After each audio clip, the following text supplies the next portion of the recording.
నమస్కారం. శంకర దిగ్విజయం కార్యక్రమానికి స్వాగతం. ఆయన జగద్గురువు. అవైదిక మత సిద్ధాంతాలను తన వాదన పటిమతో తరిమికొట్టిన ధీమంతుడు.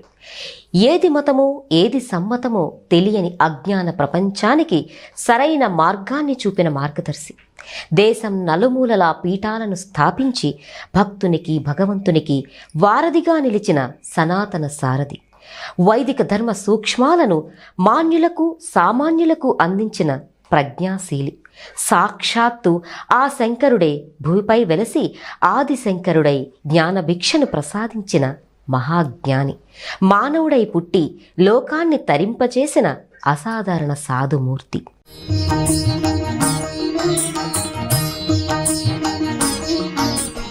దండధారి అయి కాషాయ వస్త్రాలను ధరించి అచిరకాలంలో అఖండ భారతావనిలో అసంఖ్యాక దేవాలయాలకు యంత్ర ప్రతిష్టలు చేసిన యతిశేఖరుడు. ఎన్నో వేల దివ్య శ్లోకాలను అష్టకాలను అలవోకగా రచించి భక్తులకు మహాప్రసాదంగా పంచిన మహర్షి.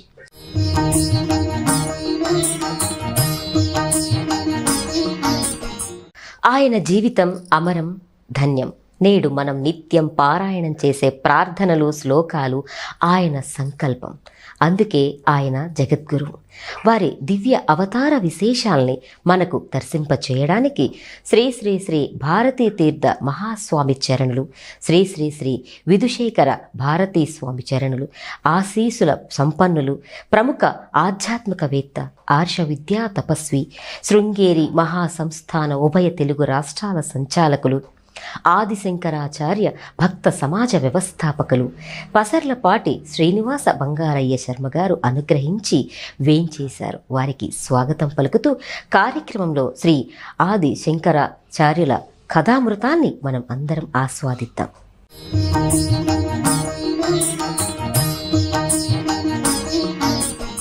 మరి శంకర దిగ్విజయం కార్యక్రమాన్ని దిగ్విజయంగా మనందరికీ కూడా అందించాలి అంటే మరి వారిని స్వాగతిద్దాము. వారే బ్రహ్మశ్రీ శ్రీనివాస బంగారయ్య శర్మ గారు. నమస్కారం బంగారయ్య శర్మ గారు. శర్మ గారు మామూలుగా అందరికీ ఆదిశంకరాచార్యుల గురించి అందరికీ తెలుసు, కానీ వారి జననం దగ్గర నుంచి మొత్తం వారు సాధించిన విజయాలు ఏంటి అనేవి అందరికీ అంతగా తెలియదు. మరి వారి జననం నుంచి అసలు వారి విశిష్టత ఏంటి, ఆ పుట్టుకలోని విశిష్టత ఏంటి, వారు పుట్టిన సమయం నుంచి ఎందుకు ఆ జననం అనేది జరగడానికి కారణాలు, ఇవన్నీ కూడా తెలియజేస్తారు. అసలు ముందు చాలా మంచి కార్యక్రమం. శంకర దిగ్విజయం ఆ మాట వినంగానే ఒంటి మీద నుంచి ఒక్కసారి రోమాలన్నీ నిక్కబొడుచుకుంటాయి. ధన్యవాదాలండి. చక్కటి కార్యక్రమాన్ని ఏర్పాటు చేశారు. సుమనోహరమైనటువంటి ప్రోగ్రామ్ని సుమన్ టీవీ ద్వారా మీరు నిజంగా ఎంతైనా కృతజ్ఞతలు తెలియపరచు. అంటే మేము అడగగానే మీరు అసలు ఒప్పుకోవటం, ఇది చేయాలని రావడం, సంకల్పం అనేది కూడా ఆ పైన శంకరుని ఆజ్ఞ అయి ఉంటుందేమో అని అనిపించిందండి నాకు. ఎందుకు అంటే యువకులు అసలు ఇంత పని 32 ఏళ్లలో మానవ మాత్రుడు చెయ్యొచ్చా? 32 సంవత్సరాలు ఎంత గొప్ప విషయం అమ్మా. 32 ఏళ్లలో ఒక వ్యక్తి జగద్గురు స్థానం మీద కూర్చోవడం ఊహకు అందుతుందా మనకి? శంకర మజిలీ కథలు వినే ఉంటారు. ఈ శంకర మజిలీ కథల్లో మజిలీ అంటే ఊహకందనటువంటివి, అసలు ఎవడి మానవ బుద్ధికి మానవ మేధస్సుకి సాధ్యం కానటువంటి కథల్ని ఆయన ఎంచుకున్నాడు. అందులో 5వ పుస్తకము శంకర విజయమే. అంటే శంకరుల చరిత్ర మానవ మేధస్సుకు అందదు. ఇప్పుడు దగ్గర దగ్గర 45 ఏళ్ళు భారతదేశం మొత్తము ఇవాళ తిరగడానికి కావాల్సినన్ని ఫ్లైట్లు ఉన్నాయి, ట్రైన్లు ఉన్నాయి, ఆర్థికమైనటువంటి ధనం ఉంది, వ్యవస్థ ఉంది, మనకు కావాల్సినవన్నీ ఉన్నాయి. ఏం తక్కువ? ఇలా అనుకుంటే అలా వెళ్ళిపోవచ్చు. నేను ఇప్పటికి అంత తిరగలేకపోయా. నేనేమిటి బాగా ఆర్థికంగా ఉండి ట్రావెల్ గైడ్లుగా ఉండి భారతదేశం అంతా ట్రావెలర్స్ కింద తిరిగేటటువంటి వాళ్ళు తిరగనటువంటి ప్రదేశాలు 50 ఏళ్ళు వచ్చినా ఇంకా చాలా మిగిలిపోయినాయి. మరి ఒక చిన్న శంకర భగవత్పాదాచార్యులు వారు ఆ కాలములో ఎడ్ల బండ్లు గుర్రబండ్లే చాలా విశేషం అనుకుండే రోజుల్లో అవి కూడా వాడకుండా యావత్ భారతదేశాన్ని ఒక్క ఉదుటున మొత్తం చుట్టారు. అంటే అసలు ఆయన ఎలా 3 సార్లు మొత్తం భారతదేశం తిరిగారు. తిరిగిన వాళ్ళు పోనీ ఏదైనా మన జీవితంలో ఇక్కడ ఒక గుడి కడితే అబ్బా నా జీవితం సార్థకమైందండి, నేను ఒక గుడి కట్టాను. భారతదేశంలో ఆనాడున్న పెద్ద పెద్ద గుళ్ళన్నిటినీ శంకర భగవత్పాదాచార్యులు వారు ఉద్ధరించారు. భారతదేశం అంటేనే గుళ్ళు, అవునండి, క్షేత్రాలు. అయితే ఎందుకు ఈ శంకరాచార్యులు వారి అవతారం రావాల్సి వచ్చింది? అవునండి. ఇవాళ మీరు ఈ కార్యక్రమం పెట్టడం వల్ల యువత నేర్చుకోవాల్సినటువంటిది టైం మేనేజ్మెంట్ ఇవాళ పెద్ద కోర్సు. 32 ఇయర్స్ లోపల మొత్తము అనుకున్న పనులన్నీ పూర్తి చేసి ఇంకా నాయనా నువ్వు చేయడానికి ఏం పని లేదు అని దేవతలు వచ్చి ప్రార్థిస్తే అవతారం చాలించారు శంకర్. ఈ కార్యక్రమాన్ని కనుక ఏ యువత చూస్తారో, ఏ పెద్దవాళ్ళు చూస్తారో, ఏ పసిపిల్లల దగ్గర నుంచి చూస్తారో వాళ్ళందరికీ ఒక జీవితంలో నేర్చుకోవడానికి అవసరమైనటువంటి లక్షణాలన్నీ కూడా నిస్సంకోచంగా వస్తాయి. ఆయన సాధించిన విజయాలు, అది ఆయన గొప్పతనం. అది ఆదిశంకరాచార్యులు వారంటే. కొన్ని వేల మంది ఆచార్యులు కొన్ని వేల సంవత్సరాలు జీవించినా చేయలేనటువంటి పనిని ఆదిశంకర భగవత్పాదాచార్యులు వారు 32 ఏళ్లలో చేశారమ్మా. చాలా గొప్ప విషయం. 32 ఏళ్లలో. కాబట్టి అందుకని ఈ చరిత్ర వినాలి. ఎందుకు శంకర చరిత్ర వినాలి అంటే, ఓ మనిషి బతికిన వాడు వాడి టైం మేనేజ్మెంట్ ఎలా చేయాలి, ఇచ్చినటువంటి టైంలో వర్క్స్ని ఎట్లా పూర్తి చేయాలి, చేసినటువంటి పనులు ఎంత క్లాసిక్గా ఉండాలి, ఎన్ని వందల వేల సంవత్సరాలైనా వాటి గురించి జనాలు చెప్పుకుండేట్టుగా ఉండాలి. ఇదంతా 32 ఇయర్స్. భూమి ఉన్నంత వరకు కూడా ఆయన శాశ్వతంగా ఉంటారు, సూర్యచంద్రులు ఉన్నంత వరకు. కాబట్టి అంత మహత్తరమైనటువంటి చరిత్రని ఇవాళ మనం ఆరంభం చేసాం. ఆరంభమే చాలా మంచి ప్రశ్న వేశాము. అసలు శంకరులు పుట్టడానికి అవసరం ఏమిటి? హాయిగా ఉంది కదా. అంటే మనకి భారత యుద్ధం జరిగింది. కృష్ణ పరమాత్మ అర్జునుణ్ణి తీసుకొని ఈ పంచపాండవులు అనేటటువంటి వాళ్ళందరినీ పెట్టుకొని దుష్ట శిక్షణ అనేటటువంటిది ఆయన చేశాడు. ఆయన చెప్పాడుగా, పరిత్రాణాయ సాధూనాం వినాశాయ చ దుష్కృతాం ధర్మ సంస్థాపనార్థాయ సంభవామి యుగే యుగే అన్నాడుగా కృష్ణ పరమాత్మ. ఆనాడు ఆయన మొత్తము రాక్షస ముక్కలన్నిటినీ చీల్చి చెండాడాడు. చెండాడిన తర్వాత కలికి వరం ఇవ్వబడ్డది. కలికి ఇచ్చినటువంటి వరము ఇక కలియుగ ఆరంభము. అంటే కృష్ణ పరమాత్మ యొక్క అవతారం సాలించటమే కలి భూమి మీదకి రావడానికి అవసరమైనటువంటి కాలం. కలి వచ్చాడు. ఈ కలి ప్రవేశించి పరీక్షిన్ మహారాజు కంటపడ్డాడు. పరీక్షిన్ మహారాజు నిబ్బరంగా కలిని ఎదిరించాడు. అయ్యా నాకు ఒక 5 స్థలాలు ఇవ్వు నేను బతకడానికి. వేశ్య గృహాల్లోకి అయితేనేంటి, అలా తిరిగేటటువంటి స్త్రీల దగ్గర అయితేనేంటి, మద్యమునందు కానీ లేకపోతే బంగారము పట్ల కానీ ఇలా మోజు కలిగేటటువంటి పదార్థాల్లో నన్ను ఉంచు ఆ ప్రదేశాల్లో అనుకో. సరే అన్నారు. ఆయన మెల్లిగా ప్రవేశించాడు. కలి ఆరంభం అవటమే పరీక్షిన్ మహారాజు గారు వారికి కాలం చేయాల్సి వచ్చింది. అయిపోయింది. మరి ఇప్పుడు కలి వచ్చాడుగా. కలి వచ్చాక కలి చేసేటటువంటి మొదటి పని ఏమిటి అంటే, వేదము భారతదేశంలో బలంగా ఉన్నంత దాకా కలి ప్రవేశం చాలా కష్టం. వేదం ఉంటే అగ్నిహోత్రాలు అవుతూ ఉంటాయి, అగ్ని కార్యాలు జరుగుతూ ఉంటాయి. ఈ అగ్నిహోత్రాలు యజ్ఞయాగాదులు జరిగేటటువంటి చోటుకి కలి రావడం చాలా కష్టం. అంతటి శక్తి మహత్యం అనేది ఉంది, చాలా విశేషమైనటువంటి. కాబట్టి ఆ యజ్ఞయాగాదులు అనేటటువంటివి ఎక్కడ చేయాలి అని బ్రహ్మదేవుడిని అడిగితే నైమిషారణ్యంలో చేసుకోండి అయ్యా అంటారు. మన కథలన్నీ ఏకదా నైమిషారణ్యే అనే ఆరంభమవుతాయి.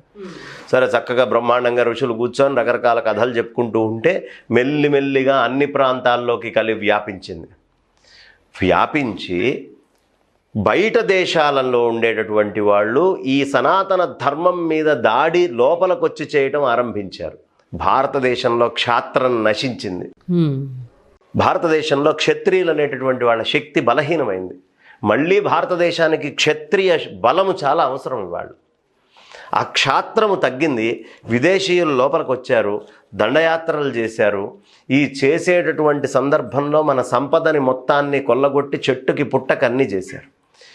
ఇదంతా చూసి బాధపడ్డటువంటి వాళ్ళు బుద్ధుడు కానీ మిగతా వాళ్ళందరూ ఆయన అవతారం ఎత్తి నాస్తికవాదాన్ని చెప్పాడు. నాస్తికం అంటే వేదం అసత్యం అని చెప్పాడు బుద్ధుడు. నాస్తికో వేద నిందక. వేదాన్ని ఎవరు నిందిస్తారో వాళ్ళు నాస్తికుడు. వేదము ఎవరు ప్రథమమైంది అంటారో వాళ్ళు సనాతన ధర్మాన్ని నమ్మేవాళ్ళు. ఈయన వేద నింద చేసేసి అహింస పరమో ధర్మ అని చెప్పి మొదలుపెట్టారు. సంఘం శరణం గచ్చామి, బుద్ధం శరణం గచ్చామి అని చెప్పడం మొదలుపెట్టారు. ధర్మం శరణం గచ్చామి. ధర్మం ఎక్కడ దొరుకుతుంది? వేదంలో దొరుకుతుంది. వేదం అసత్యమనంగానే ధర్మము శరణమన్నా కూడా ధర్మం దొరకదు. దాంతో నాస్తికవాదం పెరిగిపోయింది.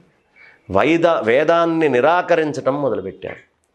ఇక ఏం చేయాలో అర్థం కానటువంటి పరిస్థితుల్లోకి అంతా వచ్చి భూమాత బాధపడటం మొదలుపెట్టింది. అయ్యా, మరి ఇన్ని సంవత్సరాలు అయిపోయింది, ఎక్కడ చూసినా ఇది పరిస్థితి అని. అంతా కలిసి దేవతలందరూ వెళ్ళి ఋషులందరూ అయ్యా ఇది పరిస్థితి అని పరమేశ్వరుడితోటి మొరబెట్టుకున్నారు. పెట్టుకుంటే ఏం పర్లేదయ్యా, దక్షిణామూర్తి స్వరూపమైనటువంటి నేను ఆదిశంకర భగవత్పాదాచార్యుల వారిగా భూమి మీద అవతరిస్తాను. కొద్ది కాలంలోనే నేను చేయాల్సిన పనులన్నీ చేస్తాను. ఈ మధ్య పెద్ద పెద్ద ఆచార్యుల వారు వంకబెట్టడం మొదలుపెట్టారు. 32 ఏళ్ళు అంటే ఎంత, చాలా కొద్ది వయస్సు అని. కానీ 32 ఏళ్ళు చాలా ఎక్కువ ఆయనకి, శంకరాచార్యుల వారికి. ఎందుకు ఈ మాట చెప్తున్నాను అంటే, నరసింహస్వామి అవతారం వచ్చిందమ్మా, స్తంభం పగలగొట్టి ఇలా వచ్చాడు, అలా హిరణ్యకశిపుడిని చంపాడు. ఆయన ఉన్నది ఎంతసేపు? ఓ రోజు ఆ సాయంత్రం పూట వచ్చాడు, కాస్త కొట్టాడు, వెళ్ళిపోయాడు. అవతారం తీరినట్టు అంటే తీరినట్టే. ఎప్పుడు మహాత్ములు అవతార పురుషుల్ని కాలంతో మనం చూడకూడదు, ఎంత కాలం ఉన్నారు అని, ఎంత ఇంపాక్ట్ వాళ్ళు క్రియేట్ చేశారు అనేది తెలియాలి. శంకరాచార్యులు వారు 32 ఏళ్ళలో క్రియేట్ చేసిన ఇంపాక్ట్ ఎంతో తెలుసా అమ్మా? 1000 సంవత్సరాలైనా మనం పూర్తిగా తోడుకోలేనంత ఇంపాక్ట్. అందుకనే దక్షిణామూర్తి అవతారం అన్నారు.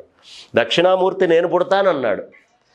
సూర్యనారాయణమూర్తి యొక్క కిరణాలు భూమిని తాకుతాయి కదా, 1-2 నిమిషాల సూర్యనారాయణమూర్తి యొక్క కిరణాలని గనక మనం మొత్తం భూమి మీద పట్టుకోగలిగితే 2 సంవత్సరాలకి సరిపడా కరెంటు, వాటర్కి సంబంధించినవి అన్ని అవసరాలు మనకు తీరిపోతాయి. కానీ మన దగ్గర ఆ 2 నిమిషాలు భూమి మీద వచ్చేటటువంటి ఆ సూర్యనారాయణమూర్తి కిరణాలని పట్టుకుండే శక్తి లేదు. కాబట్టి ఎన్ని వేల సంవత్సరాలైనా కొంచెం తీసుకొని జీవిస్తున్నాం. శంకర్ల జీవితం అంతే. 32 ఏళ్లలో ఆయన అన్నీ ఇచ్చేశారు. పట్టుకోవడానికి మనకి శక్తి లేక ఎంతెంత పట్టుకోగలమో అంతంత పట్టుకొని తిరుగుతున్నాం.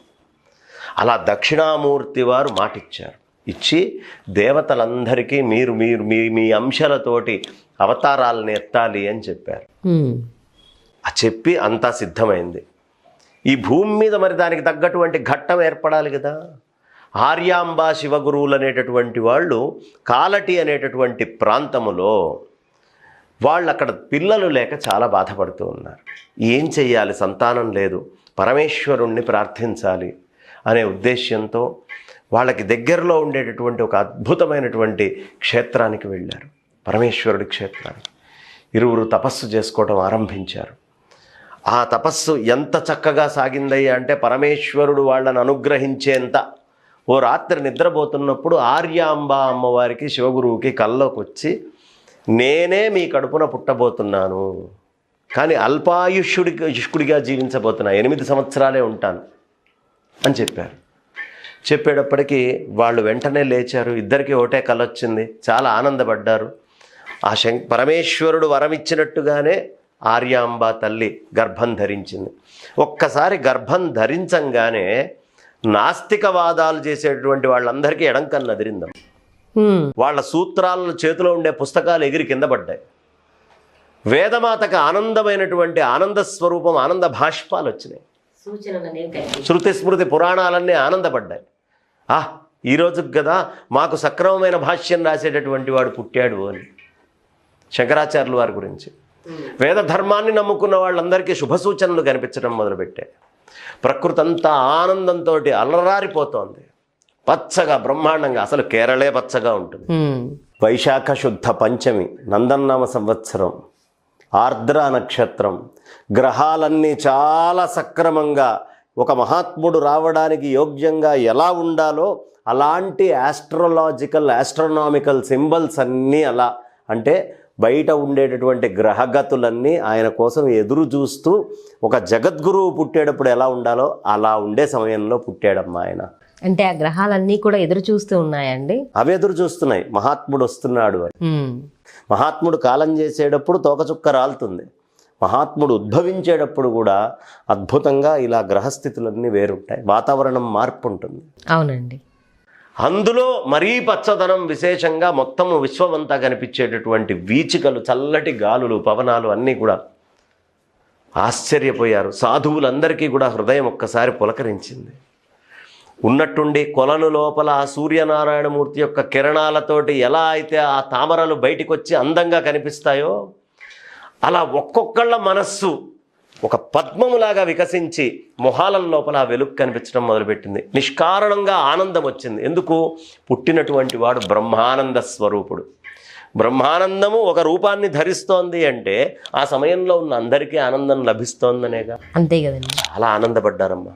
ఎంత ఆనందపడ్డారయ్యా అంటే ఆ ఆనందానికి అవధులు లేవు.